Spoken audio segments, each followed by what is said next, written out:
शिक्षक दिवस के उपलक्ष्य में विद्यालय के सभा भवन में पधारे विद्यालय के managing director doctor Kumar Dwijendra sir, उप प्राचार्य ऋषिकेश ओझा जी, सभी वरिष्ठ शिक्षकगण और मीडिया से आए हुए बंधुगण,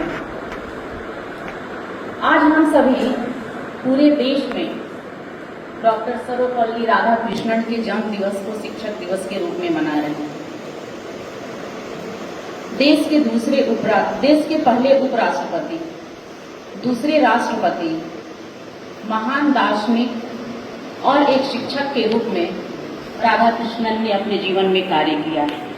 लेकिन उनकी जिज्ञासा थी कि उन्हें लोग जाने पहचाने तो एक शिक्षक के रूप में। यह हम सभी के लिए गौरव की बात है। उन्होंने इन सारे पदों से शिक्षक के पद को ऊपर रखा और सर्वोपरि रखा। आगे आने वाले दिनों में हम अपने समाज और देश का भविष्य जैसा देखना चाहते हैं। शिक्षक वैसे युवा की, वैसे किशोरों को गढ़ता है ताकि हमारा देश उसी विचारधारा का हो और वैसा ही बने। बच्चे जब प्रथम अपने माता पिता की गोद से निकलते हैं तो गुरु रूपी माँ की गोद में या पिता की गोद में आते हैं, उनके संरक्षण में आते हैं। और शिक्षक भी बहुत दुलार, स्नेह, लाड़ और थोड़ी सी, जो कहते हैं ना कि जब हम घड़े का निर्माण कुम्हार करता है तो उसका आकार सही हो, उसके लिए थोड़ा सा ऊपर से मारता भी है, उसको ठोकता भी है और नीचे से उसको सहलाता भी है। तो ये सारी प्रक्रिया चलती हैं व्यक्तित्व के घड़े के निर्माण में। तब जाकर मनुष्य कहीं अपने जीवन में सफल होता है, और जब वह छात्र सफल होता है तो उसकी सफलता में शिक्षक अपनी सफलता को देखता है। आज विद्यालय का करीबन मुझे लगता है कि 28 ईयर हो गए हैं, और इस 28 ईयर में एक पीढ़ी पढ़ के निकल चुकी है, उसके बच्चे आ रहे हैं। और इन पीढ़ियों में भी जो सफल छात्र या फिर अपने जीवन में जो कोई भी काम कर रहे हैं और सफलतापूर्वक कर रहे हैं, तो उसके कार्य में हमें लगता है कि हम लोगों ने बहुत अच्छा कार्य किया कि ये बच्चा वहां तक पहुंचा, और उसकी सफलता में अपनी सफलता झलकती है। और उस भाव को हम प्रकट नहीं कर सकते। जब कोई बच्चा अपनी सफलता को लेकर ऑफिस में आता है और कहानी सुनाता है तो आंख भाव विवल हो जाती हैं। तो ये स्नेह होता है एक शिक्षक और एक छात्र का।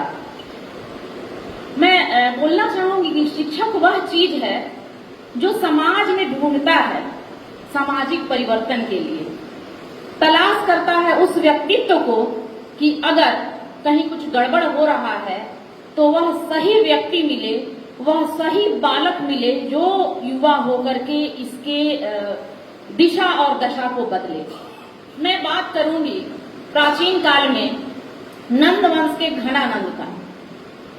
जब चाणक्य उसकी सभा में जाते हैं, जैसे ही उनका तिरस्कार होता है अपनी चुटिया को खोल देते हैं और प्रण करते हैं कि घनानंद, तेरे वंश का मैं सर्वनाश करूंगा और पाटलिपुत्रा में एक नए वंश की स्थापना करूंगा।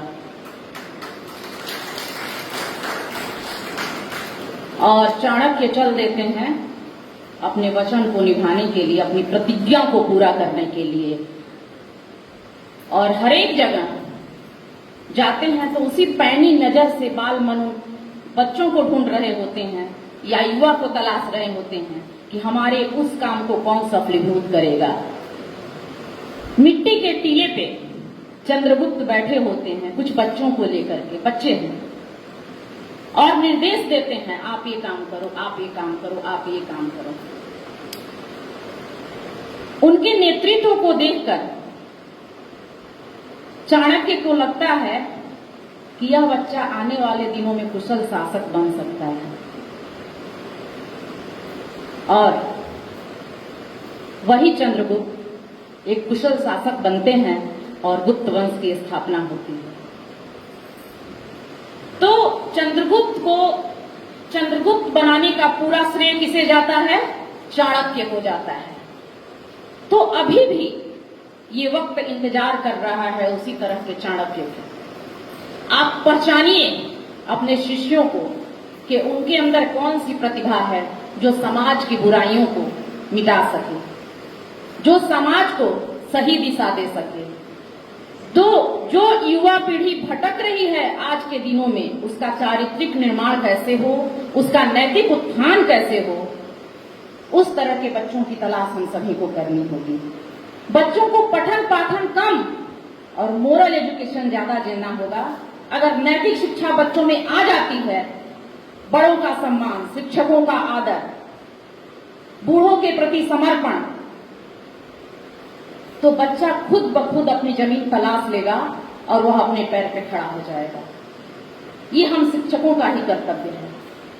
अगर हम सिलेबस बनाते हैं और सिलेबस पर कार्य करते हैं और उसको पूरा करवाना भी हमारा फर्ज है, लेकिन हमारा विद्यालय बराबर से ये कहता आया है कि अगर मैथ का एक लेसन बच जाता है, पॉलिटिकल साइंस का एक लेसन बच जाता है, तो हमारा प्रबंधन माफ कर देगा, लेकिन मोरल साइंस का एक लाइन भी अगर बचता है तो हम माफ नहीं कर सकते। इसलिए आज विशेष नहीं कहूंगी, आज हमारे सभी शिक्षक